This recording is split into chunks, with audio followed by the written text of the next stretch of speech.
Two balls and a strike to count on Taylor. Reyes fires, swinging a drive, deep left field. It's his way back. Walk the ball. Chris Taylor.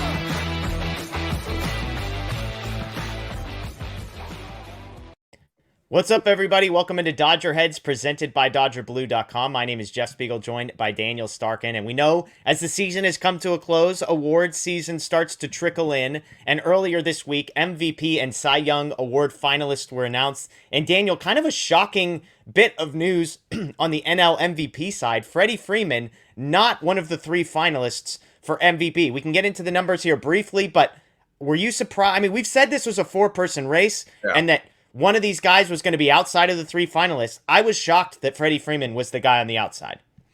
I think I'm not super shocked just because of what you just said. Like, I remember we did a video in Vegas talking about this, and we basically came to the conclusion that there's four guys that are all in that top tier.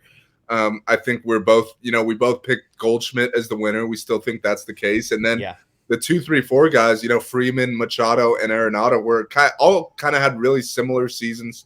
All were right on par with each other as far as WAR and all that stuff. So it kind of could have shook out. However, as far as 2, 3, 4 goes, like I think we said we thought Freddie Freeman should be second.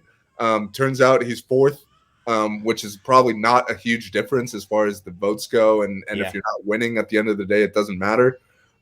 So I'd say I wasn't super surprised just because we knew that those three guys were all in the mix for 2, 3, 4. And to be honest, they were all very deserving, Yeah. And I think it's a great point. Like, once we see the votes, I'll be surprised if there's a big gap between 2, 3, and 4.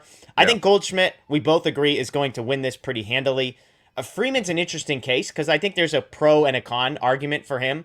The pro argument is that he was second in weighted runs created plus the offensive stat. Obviously, Goldschmidt way ahead in that one. Excellent defender, second in batting average, first in on-base percentage, seventh in slugging percentage, first in runs scored, second in weighted runs created plus, 15th in stolen bases, which is a hilarious stat to me every time I see it.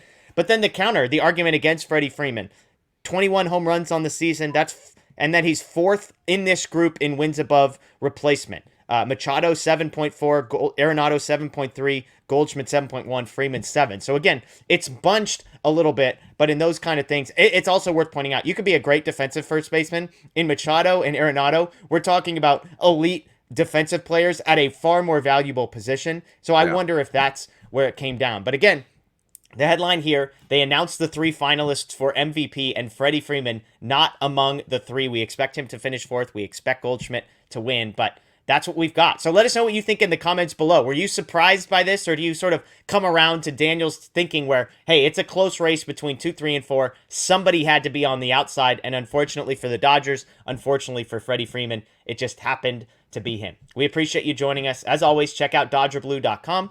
DodgerBlue1958 on social media. And of course, if you're new here, please subscribe, ring the notification bell, tell your friends. We've got content coming throughout the week, throughout the offseason as we look ahead to next season. Lots to talk about for the Dodgers. If you're a podcast person, check us out on Blue Wire Podcasts, Apple, Google, Spotify, wherever you get that. Thanks for joining us. That's Daniel. I'm Jeff. As always, go Dodgers.